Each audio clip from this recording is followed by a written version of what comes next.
Assalamualaikum warahmatullahi wabarakatuh. Salam podcast kampungan. Agus Sugiyarto, apa kabar? Terima kasih. Jauh-jauh lo nyasar tadi ya? Iya. Pageant lovers, udah berapa lama? Udah berapa lama maksudnya?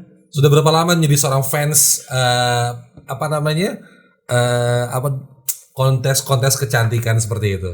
Sebenarnya kalau ditanya berapa lama, aku nggak tahu persis.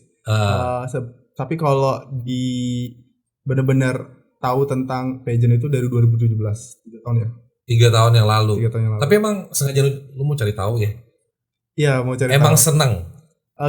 Di pageant tuh bukan berarti kita seneng akan ajang kecantikan gitu, tapi aku lebih nyari yang role model, sosok inspirasi dan juga yang benar-benar bisa menyebarkan nilai-nilai positif gitu. Sosoknya yang aku cari, bukan dari keindahannya gitu. Bukan dari kontes-kontesnya, tapi lebih ke sosoknya. Lebih ke siapa sosoknya, yang betul. bisa jadi role model. Ya, sebenarnya kontesnya itu adalah platform mereka untuk berbicara tentang pendapat mereka dan mengembangkan diri mereka, tapi nanti ujung-ujungnya yang dipilih mewakili dari organisasi pageant itu adalah sosok inspiratif yang benar-benar punya value atau nilai kayak gitu. Kalau gue nih yang jenggotan seperti ini, muka sangar tuh boleh jadi pageant lovers gak sih? Boleh banget. Semua orang pageant itu terbuka untuk siapa aja. Iya, tapi sempat ada kontroversi tentang pageant lovers ini. Iya gak sih? Iya. Bener. Ada kontroversi yang beberapa artikel gue baca, ternyata pageant lovers ini juga sempat menimbulkan kontroversi dalam artian kenapa sih laki-laki suka kontes kecantikan? Ya, dalam artian apakah itu menyurutkan niatan lo untuk menjadi seorang pageant lovers, atau lo punya pandangan lain tentang itu gitu loh? Kalau aku sih mandangnya kontroversi itu pasti ada lah. Cowok suka kontes kecantikan. Iya bro. Ya, benar.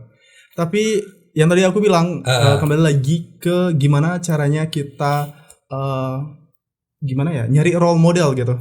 Maksudnya nyari sosok inspirasi yang benar-benar. Kan dari artis bisa dong. Dari artis bisa. Ya, kenapa dari pageant? Aku punya pandangan sendiri gitu. Kenapa tuh? Karena pageant is art. Pageant itu seni gitu. Pageant itu seni adalah pageant itu ruang berkarya bagi para desainer. Betul. Itu satu ya. Itu satu. Yang kedua juga tempat menyuarakan pendapat atau tempat berkontribusi lah istilahnya untuk pasti orientasinya pembangunan gitu, untuk bekerja sama dengan pemerintah. Ya. Jadi pageant itu bukan melulu tentang kecantikan atau tentang keindahan. Ya, keindahan itu satu, tapi bukan itu melulu gitu, tapi ada nilainya dari pageant gitu. Lebih ke isi otaknya dong ya. Iya, bener banget. Jadinya ya ini nyambung lagi. Jadi pageant syarat peserta ya atau pelaku pageant itu adalah harus memiliki 3B, brain, beauty, and behavior. Jadi dari isi otaknya, beauty atau kecantikan luar dan dalamnya, juga behavior atau tingkah lakunya. Sehingga dia layak untuk bisa dijadikan sosok inspiratif. Berarti menurut lo ada lo mengira bahwa, atau lo punya kesimpulan bahwa artis nggak cocok untuk jadi sebuah panutan? Artis nggak cocok tadi. Akhirnya lo memilih menjadi seorang pageant lovers? Cocok sih, tapi gimana ya? Maksudnya gini, biar break stigma di masyarakat bahwa pageant itu bukan melulu tentang kecantikan gitu. Maksudnya artis pun boleh dijadiin sosok inspiratif. Betul. Tapi kenapa lebih ke pageant? Karena itu yang aku bilang tadi, brain, beauty, and behavior. Karena diseleksi ya?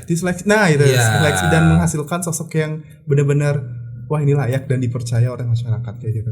Jadi kalau sudah jadi artis ya bukan berarti nggak bisa jadi role model ya. Tapi lihat dari, ya mungkin kalau artis hanya seninya aja. Ada tapi satu bagaimana sisinya. behaviornya mereka gitu bener kan. Banget.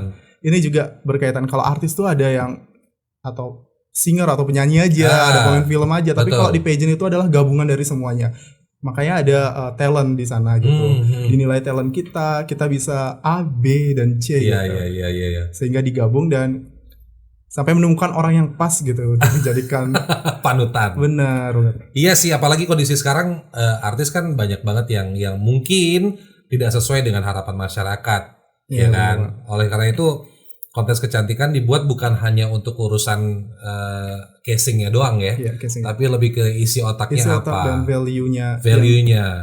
Itu berarti lo selama ini dari artikel, dari CV yang lo punya itu kan gue lihat banyak banget Gus. Banyak banget itu kontes-kontes yang lo ikutin. Itu emang terinspirasi dari bahwa lo seorang pageant lovers. Sebenarnya terinspirasi dari seorang pageant lovers itu ada persentasenya, mungkin 30%. 70% itu emang dari diri sendiri. Ya, diri sendiri memang ingin mengembangkan diri gitu aja sih. Dari SMA suka nulis, maksudnya nulisnya bukan nulis buku atau nulis yang berat-berat gitu, nulis apa dong? Nulis artikel, nulis esai yang lebih ke akademik, karya tulis ilmiah kayak gitu aja. Itu sudah berapa lama akhirnya lo belajar untuk menulis?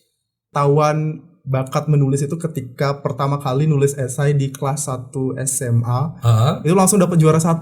Oh ya? Ya, dan itu pertama kali ikut langsung juara.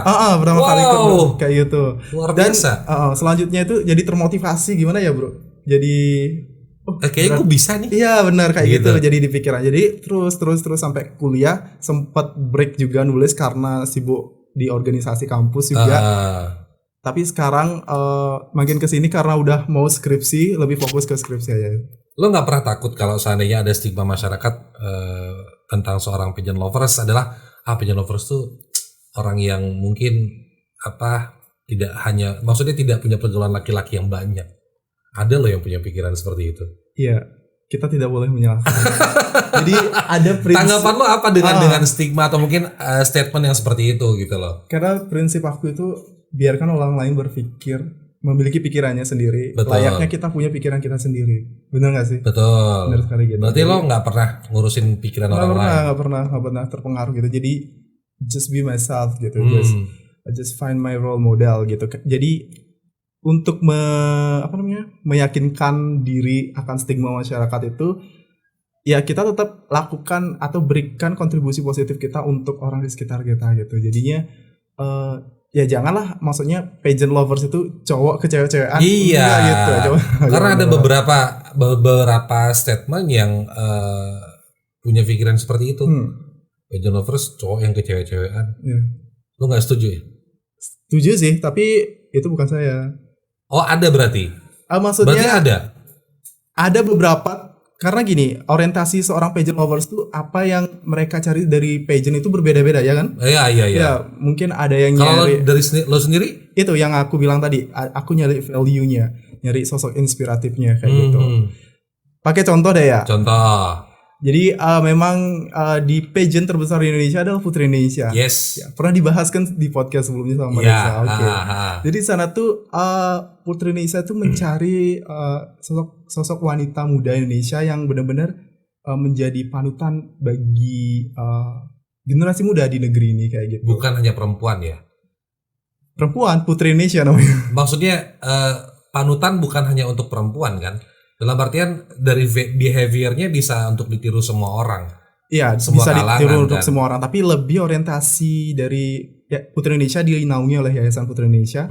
Itu tuh lebih menyuarakan empower woman atau emansipasi wanita gitu. Jadi Putri Indonesia tuh ingin bahwa peran wanita itu diperhitungkan di masyarakat. Makanya ada kontes kecantikan ini dan para finalisnya didesain untuk menyuarakan hal itu gitu. Oke. Ya, gitu. Nah kalau lo sendiri ikut kontes-kontes yang sudah ada gitu, itu apakah lo pengen banget untuk gue pengen dikenal orang, atau lo pengen value apa yang lo pengen kasih ke masyarakat kalau seandainya prestasi yang udah lo bikin ini jadi inspirasi buat orang?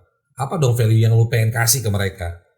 Dari sisi anak milenial lo ya, value apa? Value yang ingin aku kasih itu pertama, maksudnya dikenal orang itu benefit dari ikut pageant atau kontes, benar banget. Yes. Tapi itu bukan satu-satunya. Tapi yang paling terpenting adalah platform untuk kita speak up. Maksudnya menyuarakan ide kita atau memberikan kontribusi kita kepada pembangunan di masyarakat kayak gitu. Kayak aku ikut Duta Pembangunan. Itu benar-benar ingin berkontribusi dan lebih dekat dengan pemerintah untuk bisa kayak kemarin di Pro Bali Ambassador kita ke desa-desa membangun bareng si Reza. Bareng si Reza itu membangun baku penampungan air. Jadi kita lebih dekat ke masyarakat gitu. Dan dari sisi milenialnya ingin apa ya? Aku ingin mengajari diriku sendiri bahwa di Bali khususnya kita dengan cukup air, kita bisa mandi, kita bisa minum kayak gitu. Tapi masih ada saudara kita yang belum butuh kekurangan akan air bersih. Dan itu lebih mendekatkan diri ke masyarakat aja sih. Oke. Gitu. Dan ternyata di Bali masih ada juga yang kekurangan air bersih ya? Ada. Dan itu di Karangasem. Di Karangasem itu ya, yang akhirnya Pro Bali Ambassador beserta timnya itu bikin bak penampungan air. Ya, itu sebenarnya ide dari siapa sih? Itu adalah proyek terbesar dari yayasan dan tugas kita dan juga finalis itu merealisasikannya. Duitnya dari mana dong? Duitnya dari kita buka open donasi kayak gitu. Tapi awalnya gue takut loh bro. Gue takut untuk menjadi seorang pigeon lovers karena setelah gue lihat, gue cermati, oh iya, melihat atau menjadi seorang fans kontes kecantikan itu bukan hanya melihat dari sisi kecantikannya aja, tapi lebih ke ilmu. Gitu kan, ilmunya apa, nilainya apa. Karena perempuan yang cantik belum tentu pintar. Iya, itu yang paling penting. Nilai dari seorang pelaku pageant itu adalah isi otaknya. Iya, berarti lo punya kategori dan juga cara pandang lo tentang melihat perempuan itu apakah harus dengan standar pageant kontes-kontes kecantikan seperti itu? Enggak sih, karena itu susah banget. Oh ya? Aku itu susah banget apalagi untuk wanita. Tapi lebih ke kalau di pageant itu diajarkan kita bagaimana mensyukuri akan diri kita sendiri. Gitu. Jadi kalau semua wanita disamakan distandarkan seperti dengan itu. Pageant pasti harus tinggi ya kan? Betul. Dari sisi casing ya. Casingnya gitu. Cantik. Ya, justru itu akan susah. Tapi gimana caranya mereka bisa bersyukur akan diri mereka sendiri gitu. Jadi aku dari pageant lover juga belajar bagaimana kita grateful dengan diri kita sendiri, bersyukur dengan diri kita sendiri dan memanfaatkan potensi yang kita punya kayak gitu. Berarti lo ngerasa masih ada potensi diri yang belum lo keluarin saat ini? Aku juga nggak pinter-pinter manggat nyanyi karena bagi aku nyanyi itu adalah gimana kita bisa enjoy the life kayak gitu, menyuarakan isi hati kita gitu. Tapi mungkin itu yang belum tersalurkan. Oh ya? Lu pengen nyanyi tapi belum tersalurkan. Mungkin karena teknisnya kan harus latihan kan. Betul. Harus latihan terus tuh dalam circle pertamanya harus. Tapi lu ngerasa punya bakat untuk itu? Aku dulu pernah ikut di UKM paduan suara gitu. Apalagi sudah punya ya. Ya, tapi lu ngerasa itu nggak cukup? Maksudnya ngerasa nggak cukup tuh karena latihannya bolong-bolong gitu. Gitu ya. Harusnya mah rutin. Harusnya rutin ya. Karena mungkin itu adalah beberapa dari skala prioritas aku. Jadi prioritas tuh emang pendidikan sih saat ini. Nah apakah nanti ini akan jadi pertimbangan contohnya? Kan lo sekarang masih kuliah ya. Lo masih kuliah, terus apakah ini nanti akan menjadi sebuah pertimbangan saat lo akan melamar pekerjaan? Sebenarnya pernah mikir gitu, tapi lebih kepada nanti kebutuhan dunia kerja mungkin menyesuaikan aja sih nanti kebutuhan dunia kerja tuh seperti apa, terus aku menyiapkannya harus seperti apa kayak gitu. Oke. Tapi terpikir pernah sih. Iya karena gini, tidak mungkin orang melakukan sesuatu atau mungkin mengikuti kontes apapun tanpa ada tujuan kan gitu. Mungkin ikutan kontes duta pembangunan seperti itu, pengennya gue nanti dapat kerjaan yang sesuai dengan passion gue dan CV gue ini bisa jadi pertimbangan untuk perusahaan besar bisa menerima gue. Apa itu sempat jadi bahan pertimbangan seorang Agus juga? Iya, itu sempat terpikir itu, dan kalaupun kebutuhan dunia kerja sesuai dengan apa yang saya punya kayak gitu Astungkare, ya itu akan maksudnya akan saya serahkan gitu. Oke. Dari nulis CV pun kan ada achievement yang pernah diraih, itu tak tulis aja di sana gitu, siapa tahu nanti jadi bahan pertimbangan bagi HR di perusahaan untuk bisa merekrut saya kayak gitu. Lo pengennya jadi apa? Pengennya jadi gue kayak nanya Susan nih, pengen jadi apa? Susan pengen jadi di perusahaan tuh karena akuntansi ya tentunya di akuntansinya gitu. Tapi kalau dari kalau relate sama passion aku memang di gini, lebih ke manajemen sumber daya manusianya gitu, kayak trainer, kayak public speaking kayak gitu. Passion lo emang di sana ya? Passion emang di sana. Lo memang senang untuk membagikan ilmu apa yang Ya, lo punya benar. supaya orang juga bisa dapetin Ya, hal itu. benar banget. Kenapa lo pengen itu? Karena pakai contoh aja, aku juga punya banyak adik kelas atau adik kelas di kampus gitu yang ingin terjun ke pageant gitu. Dan benar-benar ada yang berapa ya, kurang lebih ada 3 orang gitu yang nanya, dan aku kasih tahu gitu tanpa aku mengharapkan apapun. Aku kasih tahu dengan tulus, aku latih dia karena di pageant itu benar-benar harus bisa jadi diri sendiri dan bisa mengembangkan diri yang lebih baik gitu. Dan akhirnya mereka berhasil pada jalannya mereka masing-masing kayak gitu. Ya? Iya, benar. Apa yang mereka apa yang lo ajarin ke mereka? Yang bukannya ngajarin tentang soal-soal, enggak. Iya. Tapi tentang ngajarin sejauh ini kamu punya analisis SWOT dengan diri kamu sendiri sejauh mana gitu. Maksudnya strength, weakness, opportunity, dan threat. Kekuatan kamu di mana, kamu punya kelemahan apa, dan di luar itu ada tantangan dan juga ada peluang. Kamu harus capai peluangnya. Maksudnya kamu harus berjalan di peluang itu, dan kalau ada tantangan kamu harus siap dengan strength yang kamu punya gitu. Jadi lebih ngajarin apa yang mereka punya dan maksimalin potensi mereka untuk pergi ke suatu ajang pageant kayak gitu. Dan lo nggak buka kelas untuk itu? Ada rencana buka kelas, tapi kembali lagi gininya belum ada platform partner kayak gitu. Jadi masih tahap mencari sekarang. Gitu. Iya, karena kan kalau lo emang suka berbagi kan lo pasti nggak akan mikirin urusan duit apa segala macam. Karena lo pengennya apa yang gue punya, apa pengalaman gue pengen share ke mereka. Dan mereka berhasil di jalan masing-masing, dan langsung semua merespon dengan positif sih. Makasih kak, makasih gitu. Tapi itu lo nggak pernah buka open class gitu? Open class maksudnya lebih ke 4 mata aja. Jadi personality aja ngobrolnya. Gitu. Jadi kayak ini ngobrol 4 mata. Dan lo nggak segan-segan memberikan ilmu lo? Nggak segan-segan gitu. Jadi tanpa mereka nanya pun aku harus berikan mereka kayak gitu. Kayak suatu panggilan gitu untuk memberikan mereka suatu ilmu. Lo nggak ngerasa tersaingin? Nggak, karena udah jadi yang sekarang gitu, apalagi kan. Jadi mereka adalah orang-orang yang mau belajar gitu. Dan kita harus bagikan ilmu kita kayak gitu. Dan nggak semua orang punya atau mungkin open mind untuk mengikuti kontes-kontes seperti itu ya. Dan lo bisa saring orang-orang itu. Sebenarnya dari motivasi mereka sendiri sih datang gitu. Kak, aku mau ikut kontes ini. Apa yang harus aku persiapkan? Mereka nanya gitu. Jadi oke, kalau mereka setuju aku jadi mentornya, aku mentorin kayak gitu. Oh, tapi minta persetujuan dulu ke mereka. Minta persetujuan, dan benar-benar nanti kamu harus siapkan ini, dan itu yang paling penting tuh yang awal kamu harus tahu dulu strength kamu di mana kayak gitu. Berarti kalau nggak tahu itu mesti digali dulu. Digali dulu bakat, potensi kayak gitu kembali lagi. Cara lo untuk mengetahui itu gimana dong? Pertama lihat dulu portofolio atau CV-nya ya kayak gitu. Terus kasih mereka latihan, maksudnya latihan berbicara. Kalau di pageant. Dan itu lo dikte maksudnya lo liatin bagaimana cara mereka berbicara, menyampaikan sesuatu. Betul. Karena sekarang lagi pandemi itu lebih banyak ke online ya gitu. Jadi coba dong, aku pengen lihat kamu melakukan ini tapi videoin ya gitu. Jadi oke, nanti aku koreksi aja gitu. Berarti tetap mentoring itu tetap jalan ya? Tetap jalan, tapi dari sudut pandang aku sebagai pageant lovers juga. Di pageant tuh kamu harus kayak gini kayak gitu. Oh, jadi dari pengalaman lo juga ikut kontes, lo juga sebagai seorang pageant lovers. Dan aku tahu banget kriteria, maksudnya bukan tahu banget, dan maksudnya tes seorang pageant lovers itu beda dengan orang biasa kayak gitu. Iya, bener banget. Lo maksudnya tesnya seperti apa ya?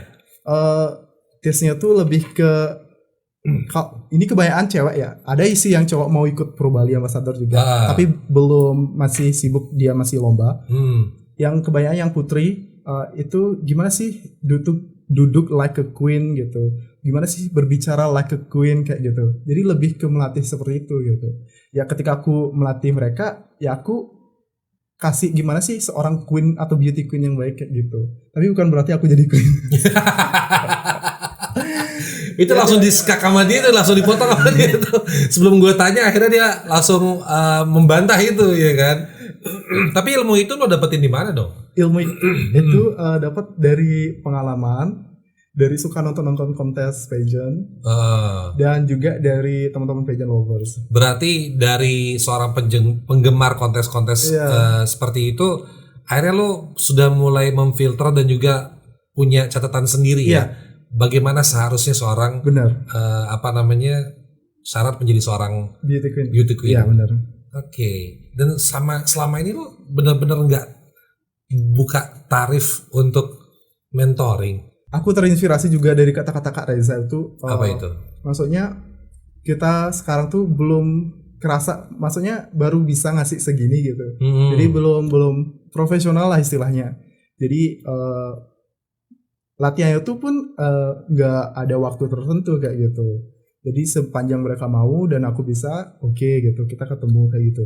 Makanya nggak buka tarif. Oh enggak, maksudnya enggak dijadwal ya? Belum ada jadwal. Tapi kedepannya sih kalau lulus kuliah ya Astungkara itu jadi rencana terbesar sih, maunya kayak gitu. Karena kan emang passion lo di situ ya. Passionnya di situ dan ingin membantu, lebih ke visi misinya ingin membantu orang untuk mengenali diri mereka sendiri.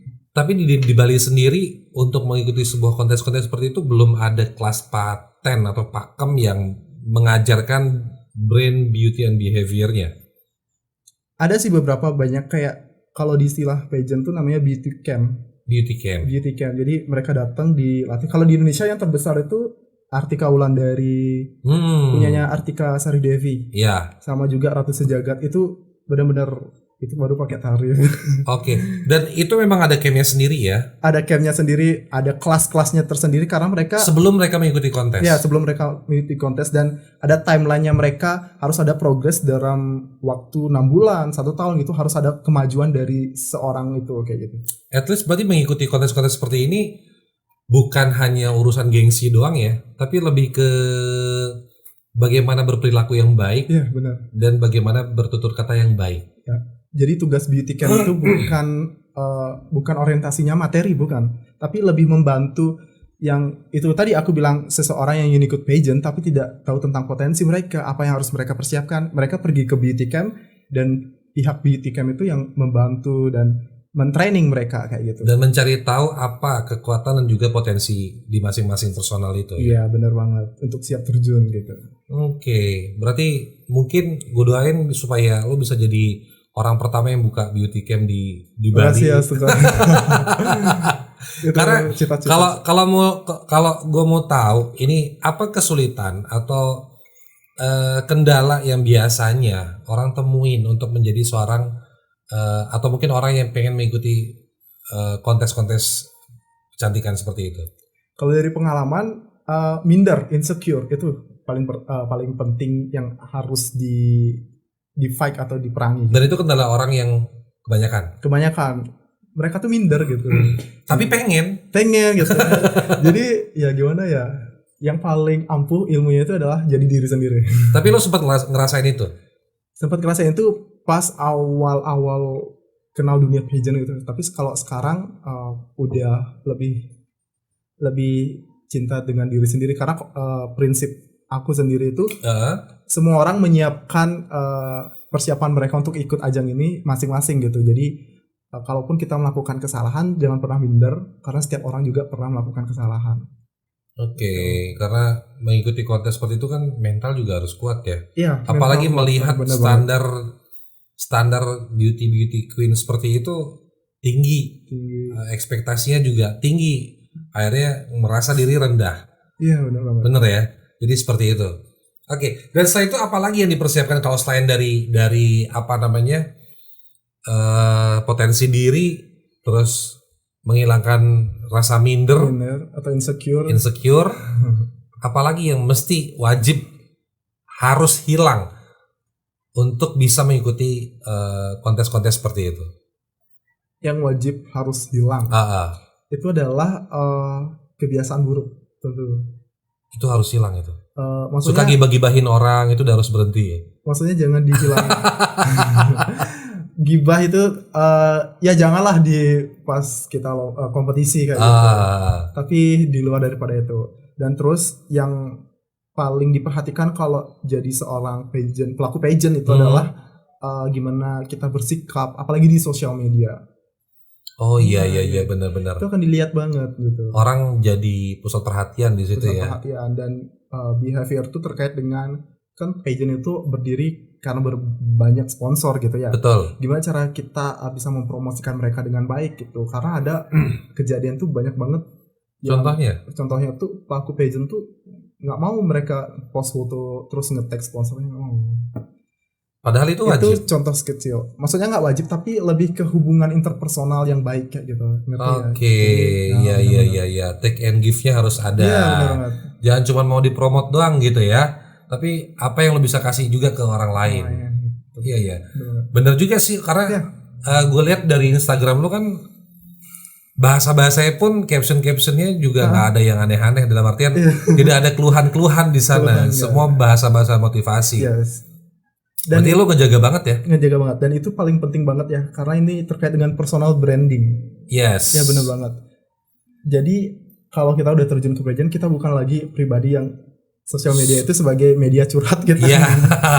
Karena banyak orang kan seperti itu. Curhat terus ada masalah kayak gitu-gitu. Jadi itu lebih di keep gitu dan benar-benar dicari solusinya sendiri dengan cara me time mungkin atau pergi ke suatu tempat sendiri kayak gitu. Kalau dari aku ya.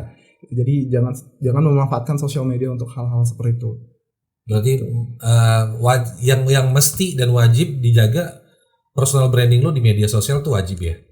Kalau bagi aku wajib nggak wajib karena masih menjabat juga, tapi nanti setelah menjabat pun nggak langsung ke berubah nggak gitu, tapi tetap sekarang kan ada yang namanya followers, kita udah punya kenal ini, kenal itu, kenal juga dan punya relasi banyak, itu harus dijaga benar-benar gitu. Iya sih, karena ada yang bilang sosial media itu adalah cerminan diri lo. Iya benar banget. Iya kan, siapa lo ya kelihatan dari sosial medianya. Media kayak gitu. Kalau sosial medianya banyakan ngeluh ya sudah, mungkin kita unfollow aja. Jadi lebih ke apa sih isi sosial media sehingga orang itu tertarik untuk datang ke kita kayak gitu. Iya. Apa isi sosial media supaya orang tertarik juga untuk berteman sama kita. Kan gitu ya. Kalau isinya keluhan semua ada yang ini ngeluh mulu nih, udah enggak usah lah gitu ya. Iya benar. Iya juga sih. Oke, Gus, thank you banget nih udah datang kemari, nyiapin waktu. Kita udah beberapa kali ngobrol di WhatsApp juga. Bener. Waktunya agak susah nih si Agus. Ternyata menjadi seorang pageant lovers tuh bukan sesuatu hal yang memalukan. Iya, benar banget. Karena lo bisa melihat siapa sisi lain dari pageant lovers. Sisi lain dari pageant. Iya sih. Diminum. Oh ya, ini dapat sponsor. Jamu gendong Simbol ya. Nanti bisa tak promoin dong. Amin. Ada Instagramnya? Ada dong. Ini kasih ya.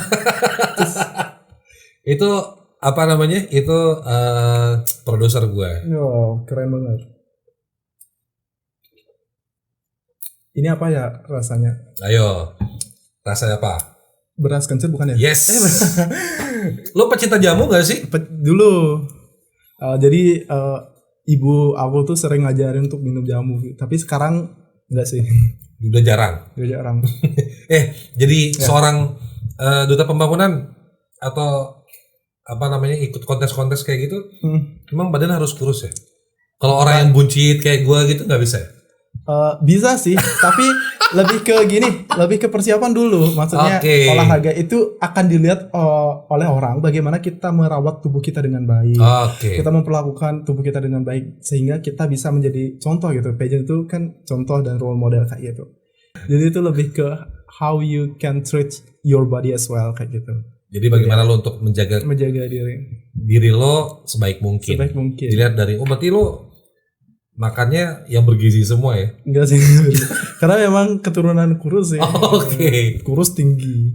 Sip. Gus, thank you. Ya. Makasih banyak udah hadir. Sekali lagi mungkin bisa berbagi inspirasi yang terbaru nanti di tahun depan atau mungkin di bulan depan. Amin. Jadi sekali lagi makasih banyak, hati-hati di jalan. Ya.